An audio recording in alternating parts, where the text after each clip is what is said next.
I've been lifting weights for over 20 years now. I started when I was 12, and now here I am at 32, still on the same long journey. Over the course of these 20 years, I've made tons of progress, made countless mistakes, and have been humbled to learn some invaluable life lessons along the way. Yes, the journey to developing my physique has not only led me to build muscle, but also to learn and reinforce some pretty profound lessons outside of the gym to boot. So in this video, while showing you footage from my latest full body gym workout, I'm going to share with you what I consider to be the 5 most important lessons I've learned throughout the 20 years that I've been lifting weights, both in the context of building muscle and getting stronger, but also transcending that in what it's taught me outside of the gym as well. My hope in sharing this with you is that it might help you a little bit on your own lifting journey, or at the very least give you some relatability along the way. Before we get started, if you find this video to be helpful or enjoyable, please consider hitting the like button and subscribing to the channel. It really helps me out. Okay, let's dive in. The first lesson is this: pushing your limits is important for growth, but so is knowing when to pull back. When it comes to building muscle and getting stronger, it takes exposing your muscles to higher and higher amounts of mechanical tension over time to do so. It's mechanical tension that acts as the main driver for muscle growth. In other words, that means in order to build muscle, you need to progress at the gym over time by means of things like lifting heavier, doing more reps, or other ways of making your reps and sets more challenging. For me, the temptation has been to always aim to progress, to do my absolute best at linearly progressing through those kind of means. At a surface level, that might sound like the ideal, but there are some problems with it. See, energy is finite, and as a human, we naturally hit plateaus, have bad recovery days, get into our own heads, and so on. And from my experience, aiming to progress upon hitting those points, it's a means of potentially making less progress, not more sometimes. Those are the days where I've injured myself or accumulated fatigue to the point of struggling to recover from it, which actually has held me back from making progress in future sessions. Though aiming to always get after it sounds great on paper, in practice, it doesn't always work well. At least it hasn't for me. What I've learned is the absolute importance of knowing when to strategically pull back, to give myself permission to not train quite so close to failure sometimes, to train 4 or 5 days a week instead of 6 or 7, to lift a bit lighter if my body is feeling beat up or under-recovered, and so on. It's in taking that one step back that allows me to keep taking many more steps forward. That's a lesson that not only stands in the gym, but one that I think holds true outside of the gym as well. We can't go 100% on all cylinders all the time. Sometimes rest and recovery is the most important thing we can do. Here's the second lesson. Aiming to detach from your ego makes lifting and life exponentially better. You've probably heard the term ego lifting referenced before in the gym world. In essence, it means lifting to build or inflate your ego through doing things like lifting weights that are super heavy, usually if it concomitantly means sacrificing exercise technique in the process. Having a massive squat or a gigantic bench press, for example, is something that can absolutely fuel one's own pride. I say that from a place of past experience. As a younger lifter, there was no subtlety to my own ego lifting. I would lift too heavy on the regular, and as a byproduct, I would experience regular injuries, as well as an unimpressive rate of muscle growth progress. Honestly, though it did boost my ego, in retrospect, it made the process of lifting weights kind of suck.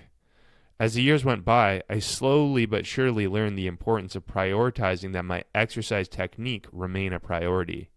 That lifting heavy is important, but that my technique should not be sacrificed in the pursuit of lifting heavier. But not only that, also to learn when to pull back, which goes completely in alignment with the first lesson I learned. It's often my ego that has the urge to continue progressing through lifting heavier, doing more reps, or progressing in one way or another on the days where I shouldn't, where I'm under-recovered, sick, or banged up. And to be honest, I still have to manage and fight that urge, or actively aim to detach myself from my ego. But I have to say, upon doing so, it's made lifting a whole heck of a lot better. You know why? Because it takes unnecessary pressure and stress off my shoulders. It leaves me with significantly fewer aches and pains, and ultimately leads me to progress significantly faster and further. This is something that holds true outside of the gym as well. Detaching yourself from your ego is often the best way to make more progress in life and get more enjoyment and fulfillment from it in the process. And here's the third lesson: the importance of getting out of your own head and focusing less on yourself. At a surface level, lifting weights might seem like a completely solo, self-focused act. And indeed, it kind of is. You go to the gym for you to lift weights so that you can progress, for you to build muscle and get stronger.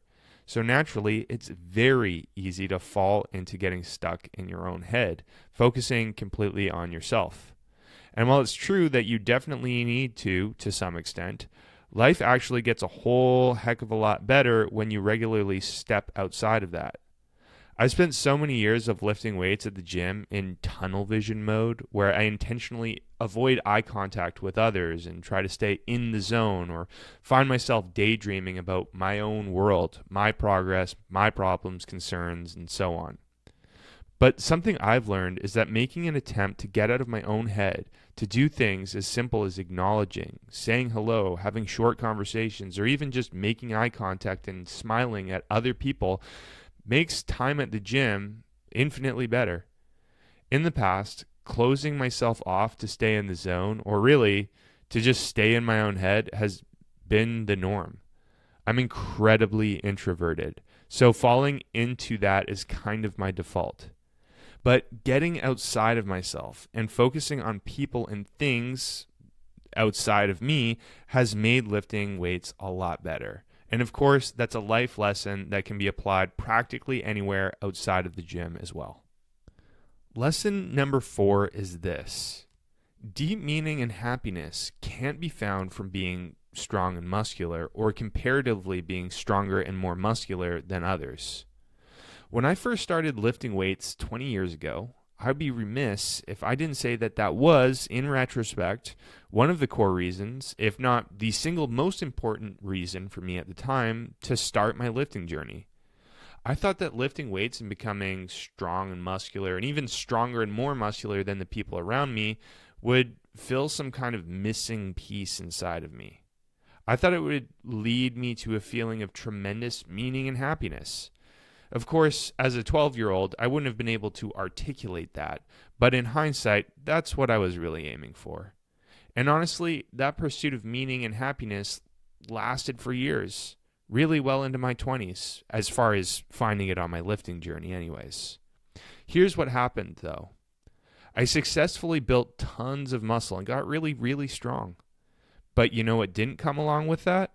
The missing meaning and happiness that I was really hoping for. And truthfully, it makes sense. It's like the people who set out to become incredibly wealthy for similar reasons. They work insanely hard, sacrifice much, and do so for years to eventually accrue the wealth they had aimed for, only to become miserable. Is it not true that some of the most unhappy people out there seem to have the most money? I think that's actually one of the potential dangers of pursuing your physique goals with the same intention as well. Material things like wealth or big muscles don't bring about real happiness. But don't worry. Building muscle certainly doesn't have to be all doom and gloom or the inevitable and unwanted road to misery, that's for sure. And that brings me to the 5th lifting and life lesson. Being strong and muscular isn't where joy and meaning come from in itself. It comes from having and using that strength for others, from loving the process, or from some other transcendental reason. No, having lots of muscle and strength in itself hasn't brought me a ton of ongoing joy and meaning, but upon understanding myself better and continuing to learn more over time, I've come to realize that it's played a different role, but still an important one. For me, at least as of up to this point, I found the most joy from the process or the journey itself, and from another transcendental reason, mainly that lifting weights is a way for me to develop a natural proclivity I have. It's a means of stewarding a talent. I'll elaborate a bit on both of those points. For me, I love chasing improvements at the gym, making progress, and the satisfaction that comes from successfully making it through tough working sets. I like the feel of tension on my muscles, and I like how I feel after I get through a hard working set. On top of that, I love food, and I love eating healthy. And better yet, that food has an even greater purpose on top of pleasure, that it acts as the building block and fuel for the development of my muscle and strength. The entire muscle growth lifestyle I just love. And as for the latter point I mentioned, I find a lot of meaning in developing a talent that I think has been given as a gift or grace. And I think that the development and stewardship of that talent is something that is important beyond myself. And again, pursuing that talent gives me a lot of meaning.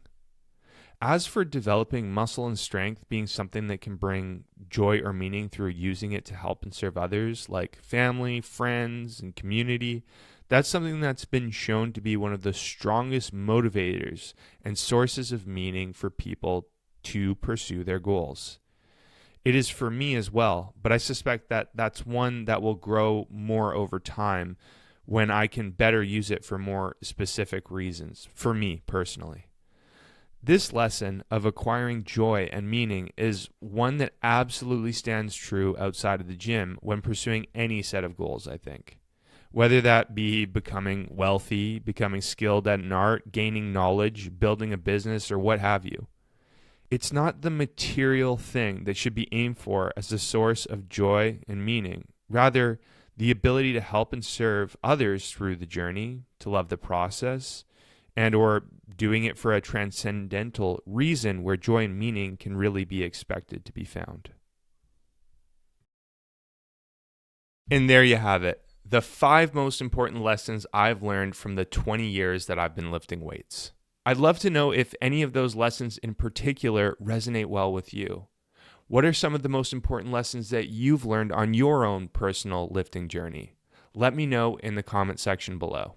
Before this video comes to a close, I want to quickly let you know about the work that I do. When I'm not making YouTube videos or Instagram content, I work full-time as an online physique coach, where I help my clients to accomplish their muscle growth and fat loss goals by optimizing their approach to strength training and nutrition, and I coach them through the process.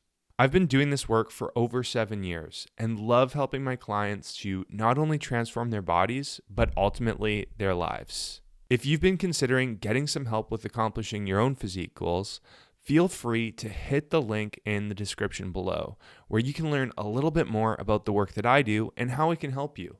You can even use that link to schedule a free video consultation with me. If you have any questions about my coaching or how I can help you, just email me at sam@jadeathletics.ca. Thanks so much for watching, and I'll see you in the next video.